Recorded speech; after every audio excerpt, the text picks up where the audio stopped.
So friends, as you all know, question number 14 is the new addition in your FM questionnaire book. And we are here to discuss question number 14 on your page number 26. Page number 26, question number 13, question number 14. This is from chapter number 3, that is capital structure. You already have the solution for question number 1 to question number 13 in our FM questionnaire lecture number 4. So treat this as part 2 of the same lecture because I am solving chapter number 3 ka, you can say remaining question number 14 and question number 15 discussion abhi hoga. ठीक है? So guys, question number 14, let's read this question. What it says: ABC Limited provides you with the following information. EBIT is 2,80,000, interest on debenture is 40,000, and then they are saying EBT, income tax, then obviously profit after tax. They have not mentioned that, but it is profit after tax. Then number of shares, EPS, price earning ratio, that is P ratio, and ruling price in the market, of course, that is MPS, market price per share. The company has undistributed reserves of rupees 7 lakh. What is this? Reserves and surplus. And needs 4 lakh rupees for further expansion. So this question is about raising this 4 lakh rupees. The investment is expected to earn the same rate as the funds already invested. So we don't know how much is the existing rate of return, but we can easily calculate that. And once we calculate that, तो ये लोग बोल रहे हैं कि आपका जो 4 लाख का इन्वेस्टमेंट एक्स्ट्रा होगा एक्सपांशन वाला, उस पर भी हमको उतना ही रिटर्न मिलेगा. No problem. Now they are saying you are informed that the debt equity ratio higher than 32% will push the P ratio down to 8 and raise the interest rate on additional borrowing to 12%. But दोस्तों, P ratio down to 8 and additional funds borrowed will increase, the rate of interest will increase to 12%. ये दोनों चीजें तभी होगी जब आपका debt equity ratio 32% को cross करेगा. इसका मतलब for that we need to first calculate the debt to equity ratio also. No problem. You are required to ascertain the probable price of the share, means market price per share, if the additional funds are raised as debt and if the additional funds are raised by issuing equity share, means you have two plan, debt plan and equity plan. वो जो 4 लाख है या तो वो date से raise होगा या तो वो इक्विटी से रेज होगा. And ruling price you have to take 40 rupees per share for equity plan. For equity plan you have to take ruling price as 40 rupees. जो ऊपर दिया है वही प्राइस पर आपका शेयर इश्यू हो रहा है. ठीक है. अगर ये नीचे का सेंटेंस नहीं दिया रहता था तो भी हम लोग 40 लेते थे. अगर नीचे सेंटेंस में 36 बोला रहता था तो हम लोग ऑब्वियसली न्यू शेयर्स 36 पे लेते थे. बट इन्होंने 40 बोला है. नथिंग टू वरी, कोई अलग एडजस्टमेंट वगैरह कुछ नहीं है. ठीक है. So friends, you have your full data ready with you. You can easily cater this question. सबसे पहले क्या करना होगा? एग्जिस्टिंग कैपिटल एम्प्लॉयड कैलकुलेट करना होगा. एग्जिस्टिंग कैपिटल एम्प्लॉयड कैलकुलेशन इधर दिया हुआ है आपके पास वर्किंग नोट में. वर्किंग नोट में हम क्या बोलेंगे? Calculation of capital employed and उसके बाद कैपिटल एम्प्लॉयड के साथ साथ और क्या कैलकुलेट हुआ इधर? Debt to equity ratio. Debt to equity ratio ये भी कैलकुलेशन यहां पर ही करना है अपने को. ठीक है. तो आपके पास एग्जिस्टिंगली 30,000 शेयर्स है, 10 रुपीज ईच. ये आ गया 3 लाख. ऊपर दे रखा है दोस्तों, अगर आपने देखा रहेगा अच्छे से तो यहां पर क्लियरली बोला हुआ है कि आपके पास नंबर ऑफ शेयर्स 30,000 है एंड पर शेयर वैल्यू आपकी 10 रुपीज है. तो इससे आपको समझ जाएगा कि आपका टोटल इक्विटी शेयर कैपिटल अभी का जो है वो 30,000 into 10 that is 3 lakh rupees है. 3 लाख रुपीज है एवरीबॉडी. यस. उसके बाद आपको बोला है डिवेंचर्स. डिवेंचर्स 4 लाख कैसे है? 40,000 is your rate of interest and 10% is your rate of interest. 40,000 is your interest amount. So 40,000 divided by 10% कर सकते हैं आप लोग. 40,000 divided by 10% करोगे मतलब इंटरेस्ट डिवाइड बाय केडी करोगे तो वैल्यू ऑफ डेट आ जाएगा. सो आपके पास वैल्यू ऑफ डेट रेडी हो जाएगा दोस्तों. ये देखिए आपका इंटरेस्ट का अमाउंट है 40,000 एंड रेट ऑफ इंटरेस्ट है 10%. सो 40,000 डिवाइड बाय 10% करेंगे तो 4 लाख का डेट आ जाएगा आपके पास. यस. सो ये आ गया आपका दूसरा. रिजर्व्स तो आपको दे रखे थे स्पेसिफिकली 7,000. तो ये आ गया आपका existing capital employed that is 14 lakh rupees. इस 14 लाख पर हम कितना ईबीआईटी अर्न कर रहे थे? हम अर्न कर रहे थे ईबीआईटी ऑफ 2,80,000. सो हम सिंपल सा एक काम करेंगे. अभी का आरओआई निकालने के लिए क्या करेंगे? ये देखिए ईबीआईटी दे रखा है तो अपन बोलेंगे existing ROCE, existing return on capital employed is nothing but आपका existing EBIT 2,80,000 divided by your existing capital employed 14 lakh rupees into 100। अगर आप ये कैलकुलेशन करोगे तो आपका आंसर आएगा दोस्तों 20%। आपका आंसर आएगा दोस्तों 20%। एवरीबॉडी यस, तो ये आ गया 20%। ये देखिए 20% आ गया। अब एक्सपांशन के बाद आपके पास कितना कैपिटल रहने वाला है? 18 लाख। सर कैसे सर? 14 लाख ऑलरेडी था और एक्सपांशन अमाउंट आपका 4 लाख था। एक्सपांशन अमाउंट आपका 4 लाख था, तो अपन क्या बोलेंगे? Therefore new EBIT is equal to 14 lakh already था प्लस 4 लाख का आपका एक्सपांशन, ये आ गया 18 लाख। और 18 लाख पे आप अर्न करने वाले हो सेम रेट, मतलब 20%। सो 18 लाख पे 20% कैलकुलेट कर लीजिए दोस्तों। Yes everyone, do calculate your 18 lakh पर 20% कितना आता है? 3,60,000। Everyone 3.6 lakhs। yes, that's your new EBIT। that's your new EBIT। आ रहा है क्या बच्चों? EBIT नया एक्सपांशन के बाद का 3.6 lakhs आया क्या सबका? फिर इसके बाद हम लोग डेट टू इक्विटी रेशियो निकाल लेंगे। डेट टू इक्विटी रेशियो निकालने के लिए हम लोगों को क्या करना पड़ेगा? आपके पास एग्जिस्टिंग डेट कितना है? 4 लाख है सर। 4 लाख कैसे आया sir? Interest divide by rate of interest कर 4 लाख आया।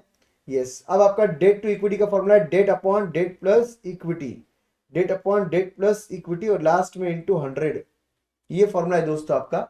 अगर आप इक्विटी प्लान के साथ जाते हो तो क्या होता है, और अगर आप डेट प्लान के साथ जाते हो तो क्या होता है? If you go ahead with the equity plan, if you go ahead with the equity plan, तो आपका डेट अमाउंट जितना अभी था उतना ही रहने वाला है, दैट इज 4 लाख रुपीज।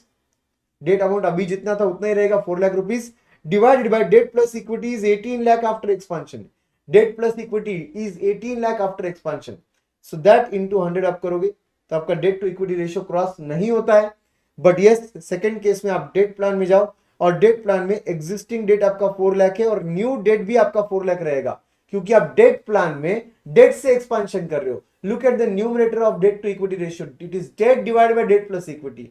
तो आपके डेट प्लान में नया डेट आएगा, टोटल डेट बन जाएगा 8 लाख का, और 8 लाख को आप डिवाइड बाय 18 लाख इंटू 100 कर दोगे तो obviously this is crossing your 32%। This is crossing your 32%। yes, it's absolutely correct Bhavlin, it's 44.44% for debt plan. तो ये डेट प्लान में आपका कितना आ रहा है? 44.44%, which is crossing 32%। means for debt plan you will have to take new P ratio as 8 times and your additional interest rate you will have to take as new borrowing पे 12%। New boring पे 12%। मगर equity plan में it's not crossing, इसलिए equity plan का P ratio will remain at 10 times, will remain at 10 times and additional funds borrowed तो equity plan में होते ही नहीं है, तो वहां पर रेट ऑफ इंटरेस्ट का सवाल ही नहीं आता। एडिशनल फंड्स बोरोड होते ही नहीं है इक्विटी प्लान में। Yes, so that is what it is. और यहां पर हमारे पास डेट टू इक्विटी रेशियो भी आ चुका है, इससे हमने पी रेशियो वगैरह सब निकाल लिया है। अब हम लोग नॉर्मल अपना कैलकुलेशन कर लेते हैं। ईबीआईटी आफ्टर एक्सपांशन दोनों जगह ले लेंगे 3,60,000। फर्स्ट प्लान यहां पर डेट प्लान है, दूसरा प्लान यहां पर इक्विटी प्लान है, ठीक है। अब ओल्ड इंटरेस्ट जो है वो 40,000 रुपीज है, जो क्वेश्चन में भी दिया था पहले से 4 लाख पर 10%, एंड ये दोनों जगह आएगा एग्जिस्टिंग इसलिए। और प्रपोज्ड जो डेट होगा, प्रपोज्ड जो डेट होगा उस पर इंटरेस्ट सिर्फ डेट प्लान में आएगा। प्रपोज्ड डेट 4 लाख का एंड उस पर रेट ऑफ इंटरेस्ट 12% क्यों ले रहे सर? बिकॉज आपका debt to equity ratio cross हुआ है। यस, इसीलिए आपको 12% लेना पड़ेगा and 12% on 4 lakh comes to 48,000। अगर आप 40,000 और 48,000 दोनों लेस कर दोगे तो आपका ईबीटी आ जाएगा 2,72,000। आपका ईबीटी आ जाएगा 2,72,000, जबकि आपके इक्विटी प्लान में आपका ईबीटी आएगा 3,20,000, बिकॉज इक्विटी प्लान में हमने कोई नया डेट रेज किया ही नहीं है। एग्जिस्टिंग जितना डेट था उतना ही इंटरेस्ट लिया आपने। यस, अब आपका टैक्सेशन अमाउंट 50%, टैक्सेशन पे करने के बाद रिमेनिंग 50% इज योर ईएटी, उसको divide by number of shares करना है। नंबर ऑफ शेयर्स यहां पर डेट प्लान में जितने पहले थे उतने ही लेने पड़ेंगे। पहले कितने थे सर? 30,000 शेयर्स थे, दिया था क्वेश्चन में, उतना ही रखना पड़ेगा यहाँ पे 30,000। बट यहां पर आ जाएगा 40,000। सर 40,000 कैसे आया? Earlier 30,000 plus new number of shares to be issued, क्या दिया है क्वेश्चन में? 40 ईच में इशू करो, 40 ईच में इशू करो। हमें चाहिए था 4 लाख, हम 40 ईच में अगर इशू करेंगे तो ऑब्वियसली हमको 10,000 शेयर्स इशू करने पड़ेंगे। तो ये 10,000 एग्जिस्टिंग 30,000 में ऐड हो जाएंगे और फिर टोटल नंबर ऑफ शेयर्स बन जाएंगे 30 प्लस 10 दैट इज 40,000। इससे आपको आपका ईपीएस मिल जाएगा। ईपीएस मिलने के बाद डेट प्लान में ले लेना डेट टू इक्विटी आपका पी रेशियो 8 टाइम्स और इक्विटी प्लान में ले लेना 10 टाइम्स, क्योंकि आपके इक्विटी प्लान में debt to equity ratio cross नहीं हुआ है 32%, इसलिए 10 विल रिमेन 10।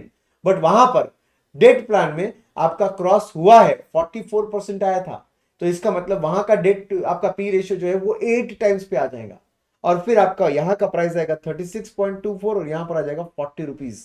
तो नो डाउट अबाउट इट हमारा कंक्लूजन रहना चाहिए कि इक्विटी प्लान के साथ आगे बढ़ो, बिकॉज इक्विटी प्लान में आपका एमपीएस ज्यादा है, प्रोबेबल प्राइस आफ्टर एक्सपांशन ज्यादा है। Yes my friends, everybody, good one, सही जा रहे हो, एकदम सही।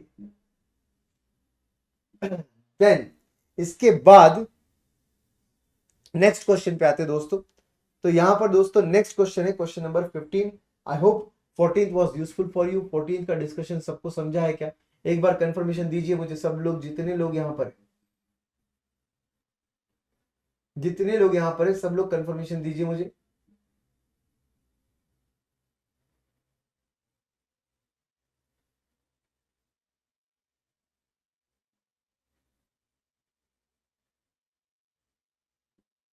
यस सर, बाकी लोग प्लीज मुझे कंफर्मेशन दीजिए, बाकी लोग, सब लोग। Question number 14 is clear, we will move to question number 15। Yes, समझ गया सर, वेरी गुड। चलिए सब लोगों ने कंफर्मेशन दे दिया है। यस, आगे बढ़ते हैं। Very good. So now question number 15 says Leo limited has net operating income, मतलब ईबीआईटी। ईबीआईटी कितना है आपका ईबीआईटी लियो लिमिटेड का? 21,60,000। Total capitalisation of 120 lakhs। Total capitalisation मतलब डेट प्लस इक्विटी का total is 120 lakhs market value, and the company is evaluating the option to introduce debt financing in the capital structure. The company is thinking to introduce debt financing. The following information is available at various level of debt equity value. You have all the values of debt equity. First case debt is 0, full 100% equity it will be, and debt ही नहीं है तो interest rate applicable नहीं रहेगा, मगर equity का capitalisation rate 12% रहेगा। फिर अलग अलग लेवल का आपको डेट दे रखा है और ऑब्वियसली उसका रेट ऑफ इंटरेस्ट मेंशन्ड है, और यहां पर आपका केई आप देख सकते हो बढ़ रहा है। आप डेट इंट्रोड्यूस करने के बाद केई बढ़ता है, ये तो एनओआई अप्रोच में हुआ था और एमएम अप्रोच में हुआ था। आपको याद होगा तो ये कहां हुआ था? एनओआई अप्रोच में हुआ था एंड एमएम अप्रोच में हुआ था कि आप डेट बढ़ा रहे हो और उससे आपका केई बढ़ रहा है। यस, उसके बाद you are required to compute the equity capitalisation rate, मतलब आपको क्या निकालना है? Equity capitalisation rate. Compute the equity capitalisation rate if MM approach is followed. ये लोग बोल रहे हैं एमएम अप्रोच अगर फॉलो करेंगे तो इक्विटी कैपिटलाइजेशन रेट निकालिए। Assume that the firm operates in zero tax regime. तो फर्म किस पर काम कर रहा है? जीरो टैक्स रिजीम पर काम कर रहा है। एवरीबॉडी समझे क्या? The firm is working on zero tax regime, ऐसा बोल रहे क्वेश्चन में। Yes, and then they are saying मतलब कंपनी का टैक्सेशन एप्लीकेबल नहीं है। Calculation should be based on your book values. Calculation to be based on your book values. Yes, solution friends, let us refer to solution first. Solution क्या बोलेगा अभी? सबसे पहले आपको याद है क्या एमएम अप्रोच क्या था? So MM approach is nothing but it is the refinement of NOI approach. It is the refinement of NOI approach. Yes, उसमें क्या बोला गया था एमएम अप्रोच में या एनओआई अप्रोच में? क्या बोला गया था? Value of firm V is equal to EBIT upon KO बोला गया था। करेक्ट, ईबीआईटी अपने पास रेडी है, वैल्यू ऑफ फर्म भी रेडी है, कैपिटलाइजेशन वैल्यू पूरे फर्म का वैल्यू रेडी है अपने पास 120 lakhs। तो मैं बोलूंगा 120 lakhs is equal to EBIT of how much? 21.6 lakhs divided by Q. तो इससे हमको क्यू की वैल्यू मिल जाएगी। हमारी क्यू की वैल्यू एक्चुअली 18% आती है। आपके एफएम क्वेश्चनर में मिस्टेक है, प्रिंटिंग मिस्टेक है, टाइपोग्राफिकल मिस्टेक है। ये 10% को कट करके आपको 18% लेना होगा। 10% को कट करके आपको 18% लेना होगा। अगर आप 121.6 lakhs को डिवाइड बाय 120 lakhs करोगे तो आपका आंसर देखिए क्या आता है। करिए सब लोग कैलकुलेट। 21,60,000 डिवाइडेड बाय 120 lakhs अगर आप करोगे तो आपका आंसर 18% आता है। आता है क्या? सब लोग कंफर्मेशन दीजिए मुझे एक बार।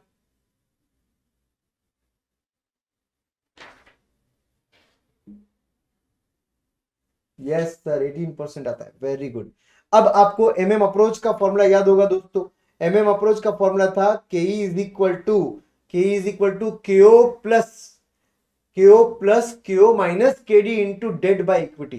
ध्यान से सुनिए, KE is equal to KO plus KO minus KD into debt upon equity. ये फॉर्मूला आप लोगों ने MM अप्रोच में पढ़ा था मेरे साथ। MM अप्रोच में आपने पढ़ा था विद टैक्स विदाउट टैक्स के लॉजिक से। अब ये तो विदाउट टैक्स है क्योंकि यहां पर टैक्स क्वेश्चन में दिया नहीं है। एक्चुअली ये formula MM approach with tax के वक्त यूज होता है, और यहां पर जो है यहां पर टैक्सेशन नहीं था, इसलिए अपन लोगों ने टैक्सेशन लिया नहीं। Okay everybody. अब इसके बाद क्या होगा, ये फॉर्मूला यूज करना होगा हमको। आपके क्वेश्चन में यहां पर आपके पास डेट का वैल्यू दे रखा था, अलग अलग जो डेट के वैल्यूज दे रखे थे वो सभी ले लिए। इनफैक्ट जीरो डेट से स्टार्ट किया और उसके बाद इक्विटी का वैल्यू निकाला हमने। इक्विटी का वैल्यू कैसे निकाला सर आपने, जितना भी आपका टोटल वैल्यू था उसमें से डेट का वैल्यू हटा दिया तो इक्विटी का वैल्यू आ गया, वापस से डेट का वैल्यू हटा दिया तो इक्विटी का वैल्यू आ गया। Because v is equal to S plus D, v is equal to S plus D, तो उस लॉजिक से आपका बराबर बचा हुआ रिमेनिंग अमाउंट जो है 120 lakh minus debt value will give you equity का वैल्यू। 120 लाख माइनस डेट का value will give you equity का value, will give you equity का वैल्यू। एंड आपके इक्विटी के वैल्यूज ये सब आ जाते हैं, डेट के वैल्यू के सामने आपके इक्विटी के वैल्यूज ये सब आ जाते हैं दोस्तों। अब उससे आप क्या कर सकते हो, आपके फॉर्मूले में जो आपको डेट अपॉन इक्विटी चाहिए तो डेट बाय इक्विटी निकाल लीजिए। ये आपका डेट बाय इक्विटी के प्रोपोर्शंस आ गए, ये आपके डेट बाय इक्विटी के प्रोपोर्शंस आ गए दोस्तों।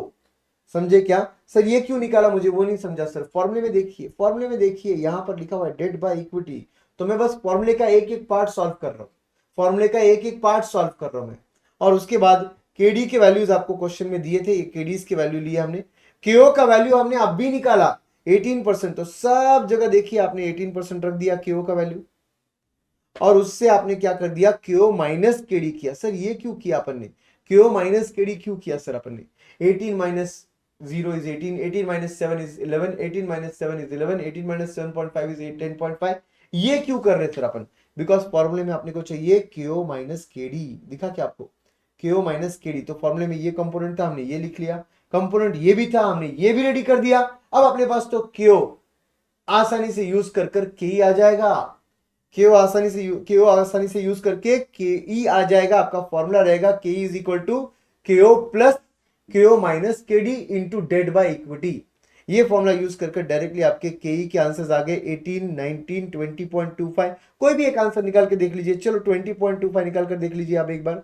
20.25 निकालने के लिए क्या करना पड़ेगा, सबसे पहले 18 प्लस 18 माइनस क्या करना पड़ेगा दोस्तों 7, 18 माइनस करना पड़ेगा 7, दैट इज नथिंग बट 11। यहां पर 11 रेडी है अपने पास, तो अपन क्या बोलेंगे, चलो मैं आपके साथ सॉल्व करता हूं, बोलिए केओ कितना लू मैं, 18 लीजिए sir, plus KO minus KD कितना लू 11 है sir, into debt by equity का वैल्यू कितना है, डेट बाय इक्विटी का वैल्यू 0.2 है, तो इनटू 0.2 करना। यस दोस्तों, इसको सॉल्व कीजिए, आपका आंसर आता है क्या चेक कीजिए एक बार, इसको सॉल्व कीजिए और आपका आंसर आता है क्या चेक कीजिए एक बार।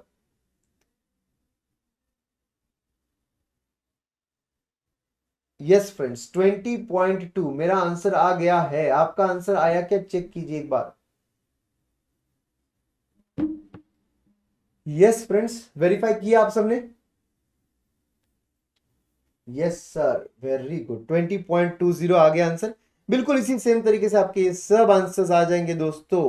तो एमएम अप्रोच का आपका केई का फॉर्मूला क्या है, फिर से एक बार मैं बता रहा हूं आपको। केई का फॉर्मूला है दोस्तों KO plus KO minus KD into debt by equity, into debt by equity. Using this formula of MM approach we can easily calculate the value of KE. We can easily calculate the value of KE by using the formula of MM approach, ये वाला formula. तो अगर आपने notice किया रहेगा ऊपर वाले format में हमने और कुछ नहीं किया दोस्तों, पहले ये वाला पार्ट सॉल्व किया, फिर ये वाला पार्ट सॉल्व किया, और फिर सीधा फॉर्मूले का आंसर निकाल लिया लास्ट वाले कॉलम में। I hope this is everything is very very clear to all of you. I hope this discussion was useful to all of you. यहां पर एफएम क्वेश्चनियर का एडिशनल जो डिस्कशन करना था हमको, हमने किया, सबको समझा है क्या। एमएम अप्रोच का सर इसका मतलब के का ये फॉर्मूला हमको याद रखना पड़ेगा क्या, यस याद रखना पड़ेगा आपको। लेवर्ड फर्म अनलेवर्ड फर्म के डिस्कशन के वक्त अपन ने बात किया था इसको, MM approach. Yes guys everybody, so The discussion of additional question from questionnaire book is also done, everyone. Additional discussions जो भी होंगे आपके, वो एडिशनल क्वेश्चंस के डिस्कशंस के लिए मिलते रहेंगे दोस्तों. बट ये डिस्कशन आज का 2 क्वेश्चंस का आई एम श्योर आपको समझा रहेगा. Question number 14 and question number 15 from your questionnaire book, page number 26, 27, 28.